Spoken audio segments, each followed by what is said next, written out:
আলহামদুলিল্লাহ, আল্লাহ পাক রব্বুল আলমিনের দরবারে অগণিত অসংখ্য শুকরিয়া যে আমি এই নাটোর জেলা আলাইপুর মার্কাজ জামে মসজিদে 88 সাল থেকে এ পর্যন্ত মোটামুটি 36-37 বছর হয়ে গেছে এই মসজিদের খেদমতে আমি আছি।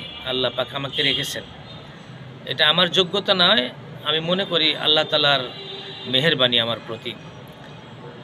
এছাড়াও এই মসজিদে আমি মনে করি যে আমার কোনো প্রতিবন্ধকতা নাই।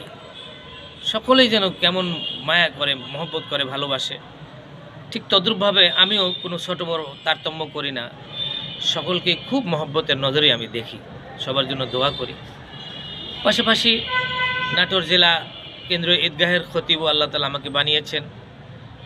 মসজিদের যে বয়সটা তার চেয়ে কিছু কম হবে, ঈদগাহে আমি নামাজ পড়াই। কেন্দ্রীয় নাটোর জেলা কেন্দ্র ঈদগাহ ময়দানের আমি 2টা ঈদের জামাতেরই খতিব, সেখানেও আল্লাহ তাআলা সসম্মানে রেখেছেন। এছাড়াও আমাদের পাশেই নাটোর জেলার সবচেয়ে বড় মসজিদ, যেটাকে কেন্দ্রীয় মসজিদ বলা হয়, সেখান থেকে আমাকে 3 টার্ম নেওয়ার জন্য খুব চেষ্টা করেছেন, তারা অফার দিয়েছেন আর কি, ভালোবাসার টানে। তা আমি যেতে পারি নাই, এই জন্যই যে যেখানে আসি দীর্ঘদিন থাকার কারণে এখানের মানুষ নয়, শুধু মাটির সাথেও আমার একটা মায়া মহব্বত জমে গেছে, যার কারণে আমার অন্য জায়গাতে আর যাওয়া সম্ভব হয় নাই। আমার ভাগিনা হাফেজ আবু সাইদ দামাত বারাকাতুহুম, উনি আমাকে বলেছেন, মামা তুমি ঢাকাতে আসো, তোমার জন্য খুব ভালো একটা পজিশন হবে ঢাকাতে আসলে, কারণ আল্লাহ তাআলা তোমাকে ইস্তেদাদ বা যোগ্যতা দান করেছেন। তাই আমি বলছি, না ভাগিনা, আমাকে নাটোর খুব ভালোবাসে, সুতরাং আমি আর কোথাও যাব না।